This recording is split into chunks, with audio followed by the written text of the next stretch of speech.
Hey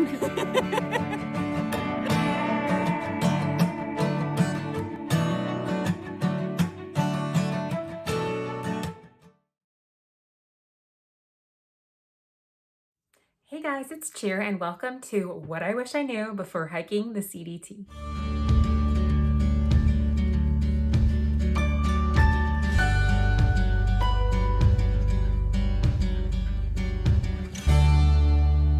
I know in the last video I said I was going to be talking more about bears and how to identify a black bear versus a grizzly bear, bear safety and that sort of thing. I'm going to leave that to maybe the next video because I wanted to switch things up and talk about blowdowns today. So what is a blowdown? A blowdown is an area on trail where there has been a bunch of trees that have been blown down all over the trail. So sometimes it seems like catastrophic events happened maybe in the winter time when it got really cold or there was a crazy storm or something, and a bunch of trees just fall down over the trail and they haven't necessarily been cleared yet by trail crews. I'm going to go over where I experienced the worst blowdown ever in my hiking career and what I did to stay safe about it. So I'm going to give you some tips today and kind of the locations of where I experienced blowdowns and where other hikers experienced blowdowns, specifically the southbound hikers who I spoke to.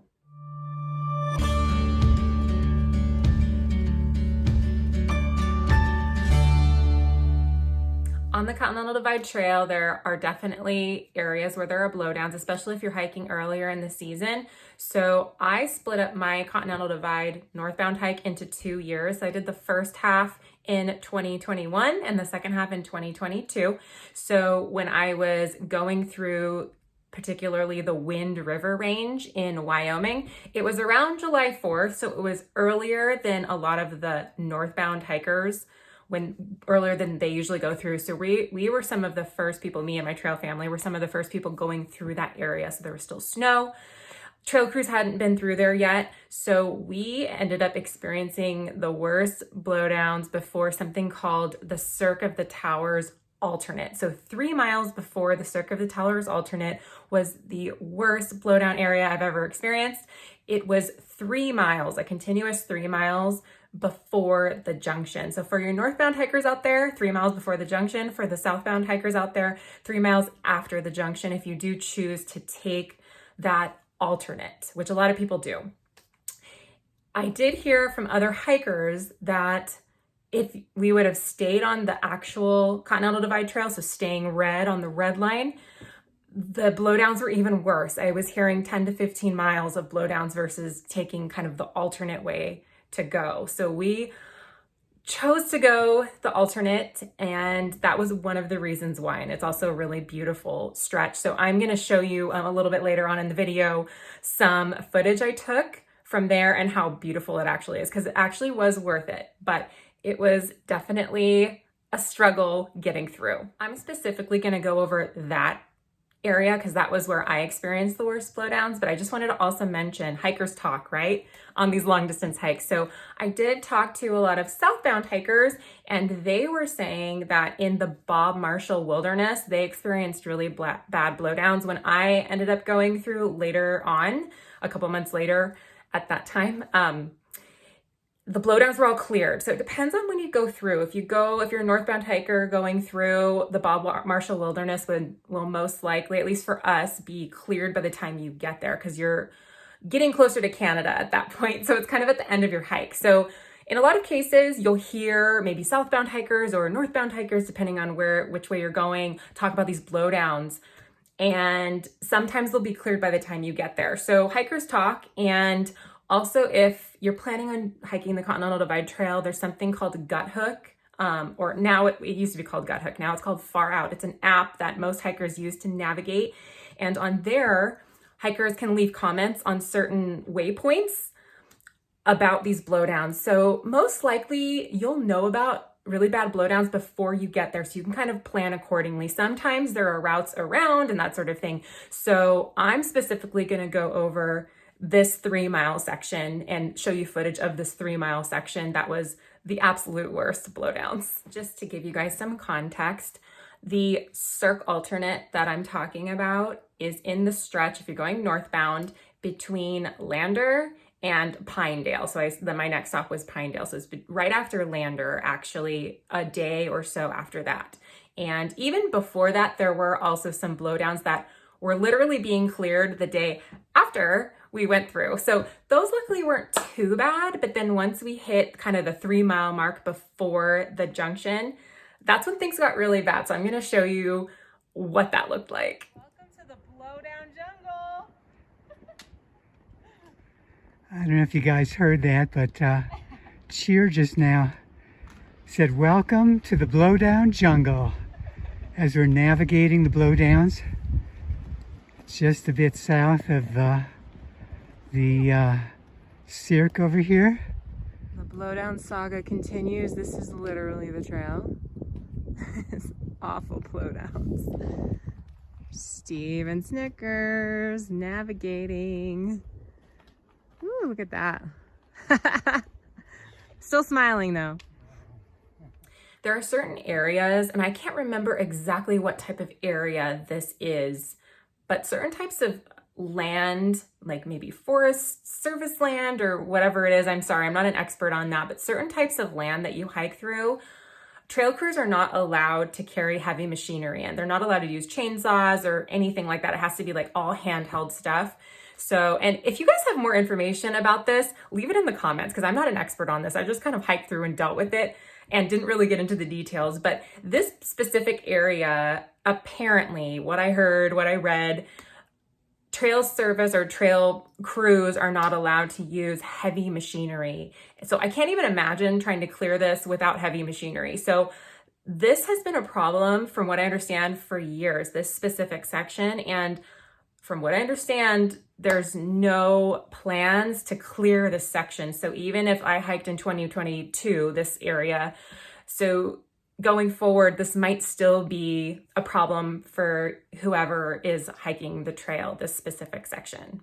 There are a couple scary things about hiking through blowdowns. The first is being impaled. Like, you have to climb over really big trees, and I'm short. I'm 5'5.5". My 2 trail family members are taller than me, so it's a little bit easier for them to like get over this stuff, but I had to really like climb, and I have short legs as well, so it was really hard for me to get over some of these huge trees that fell down over the trail, stacked over each other. Sometimes I was taking off my pack and kind of throwing it on the ground, pushing it under a bunch of trees and crawling through. So we had a bunch of different techniques we used to get under everything, get over everything. It was like basically you're hiking through a jungle gym with a 30-pound pack on, or however heavy your pack is. Mine's about 30-ish, fully packed. So pretty challenging.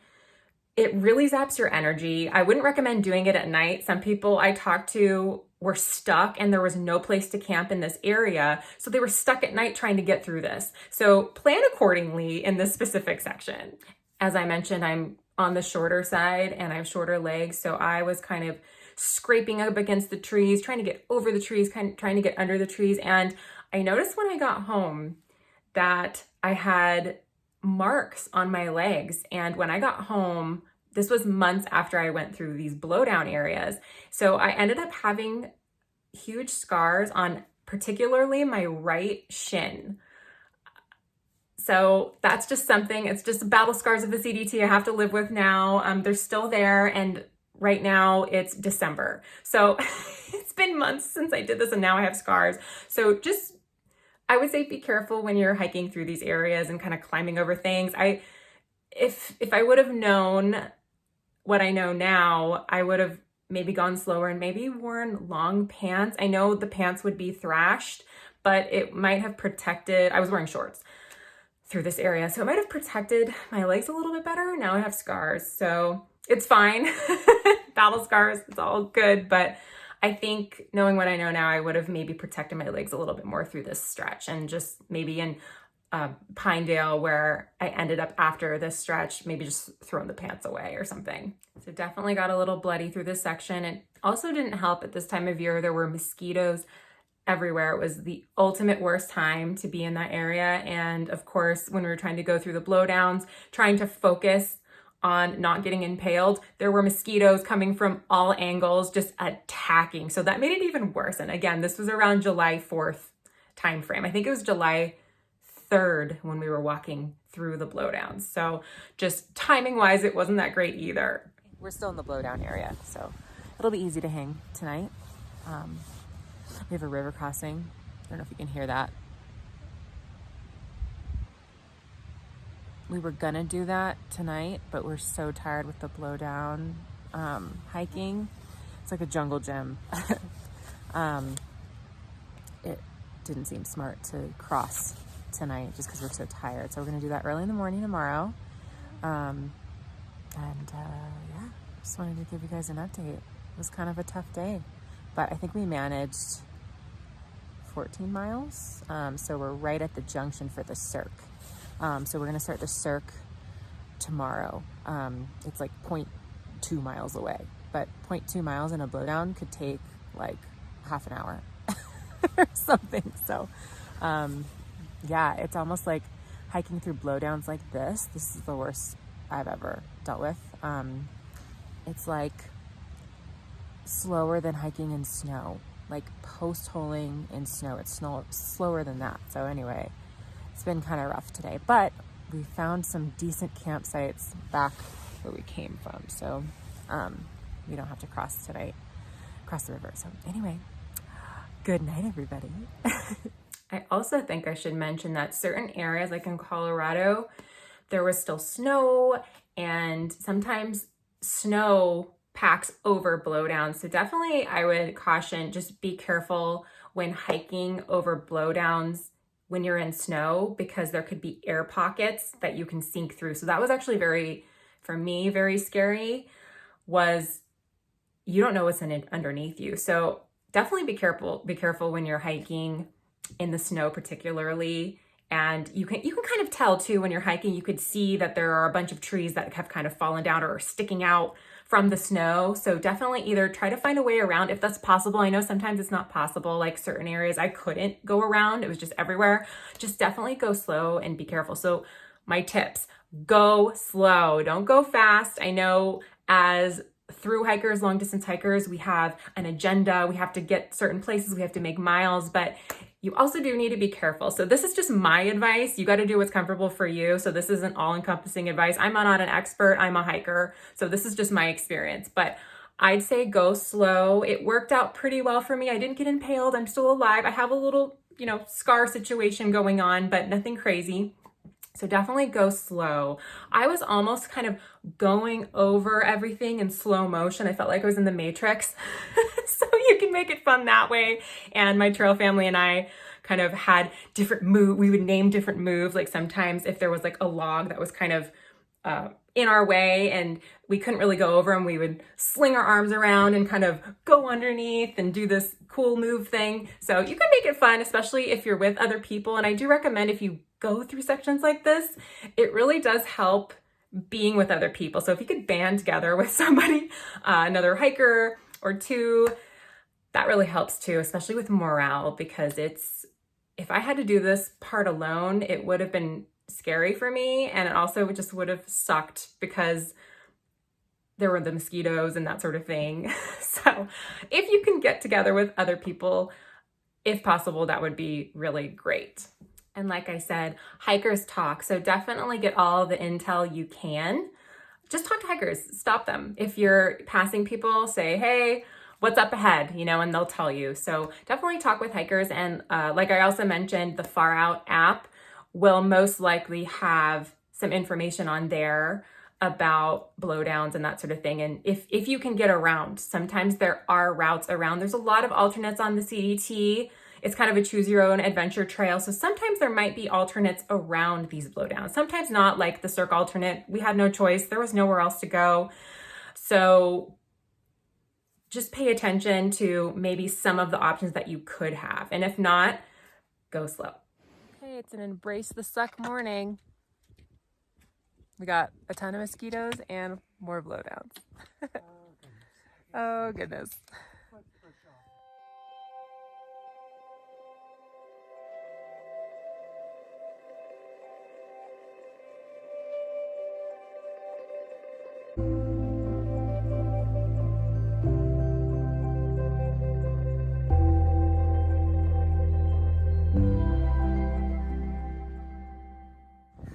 happy to make it here because there are less blowdowns and it's actually a trail, even though it's muddy.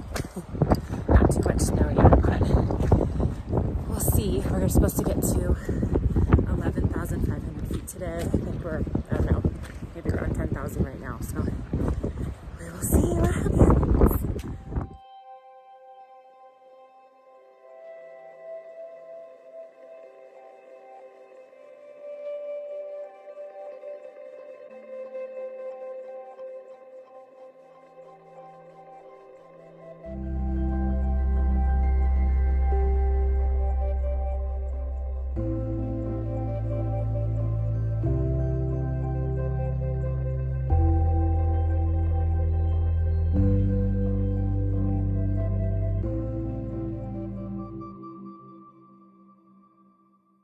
So that's my take on blowdowns. If you guys have any comments, definitely leave them below this video. I'd love to hear from you. And if you have hiked the CDT or hiked another long trail and you have experience with getting over blowdowns or tips, I'd love to read them, leave them in the comments. I'd love to connect with you guys.